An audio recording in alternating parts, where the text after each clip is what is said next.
For most businesses, cybersecurity feels like you're just constantly playing defense. But what if you could flip that script? What if you could turn it into a real strategic advantage? Well, today, that's exactly what we're going to dive into. We're going to use a really powerful framework from Gartner to help you transform your approach from just managing risk to building true resilience.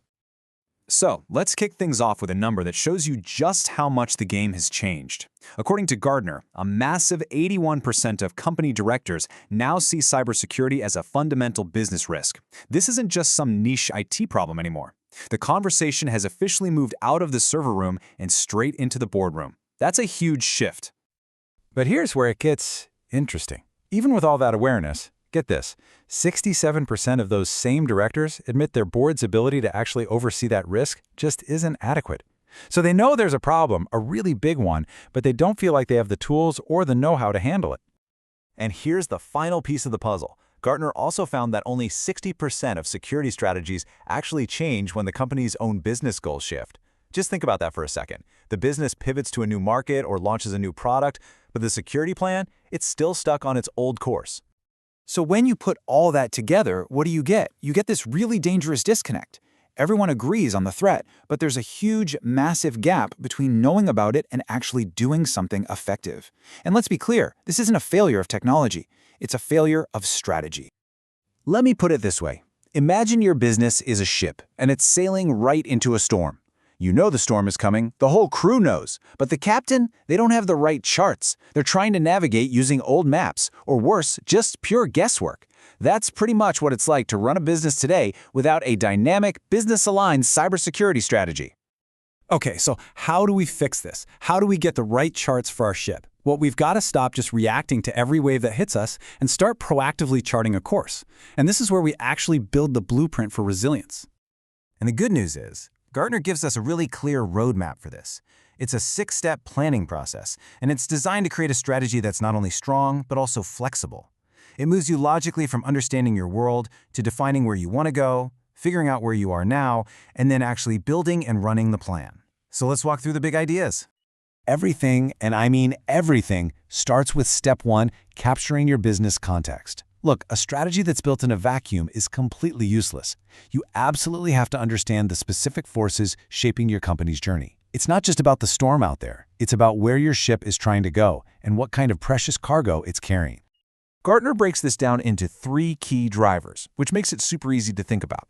First, you've got your business drivers, things like your growth strategy or your brand's reputation. Second, technology drivers. Are you moving to the cloud, adopting new AI tools? And third, environmental drivers. This could be anything from new regulations to geopolitical tensions. Now, this is where it gets really practical. Under business, you might see things like market share growth or an M&A strategy. Under technology, something obvious like cloud adoption. And for environmental, you could have economic downturns or impending regulatory changes. The point is, your security strategy has to account for all of these, not just the technical stuff.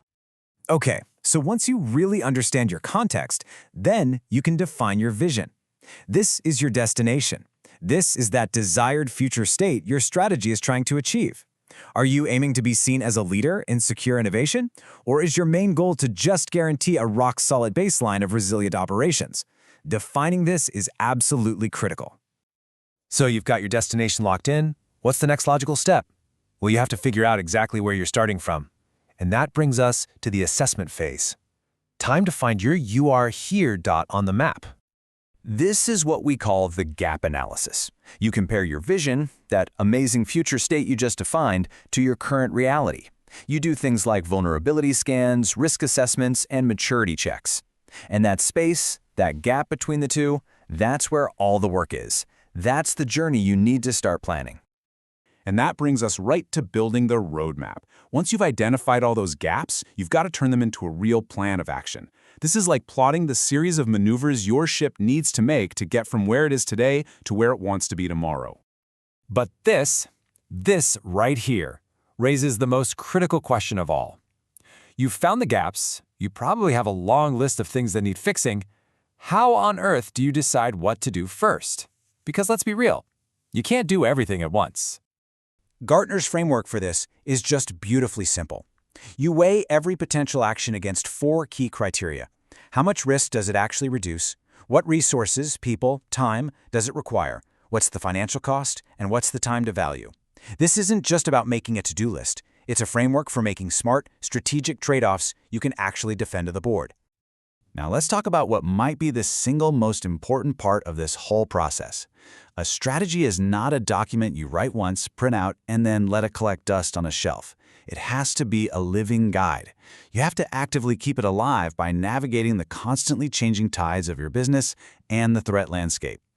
And what does that mean in practice? It means regular, honest reporting. You need to report on the benefits you expected that were realized, but, and this is key, also the ones that weren't. You've got to highlight unexpected wins, sure, but also the unexpected problems. This isn't about looking good, it's about staying on course. Gartner actually recommends reviewing progress at least every quarter. All right, let's run through some common pitfalls Gartner warns us about. First up, the unilateral plan. This is where security leaders go off and create the strategy all by themselves in a dark room. It is absolutely doomed to fail because it has zero buy-in and it completely ignores the vital context from the rest of the business. Next is one we've probably all seen, the overly ambitious vision. This is the strategy that looks incredible on a PowerPoint slide, but is totally disconnected from your team's actual capabilities and resources. All it does is demoralize your team and guarantee you're going to miss your targets. Okay, this next one is huge. Copying your peers. It is so tempting to just benchmark against your competitors and do what they're doing, but your strategy has to be tailored to your organization's unique goals and risks. Copying their plan is just a recipe for protecting against the wrong threats. And finally, not being firm on priorities. This is that classic trap of trying to make everything a top priority. And we all know what happens then, right? When everything is a priority, nothing is. It just leads to scattered resources and a total lack of meaningful progress. So that brings us to our final question, the one I want you to take back to your own organization. Is your cybersecurity strategy a dusty document on a shelf, something you did once just to check a box? Or is it a living, breathing map that is actively guiding your business through the storm and towards real safety and resilience?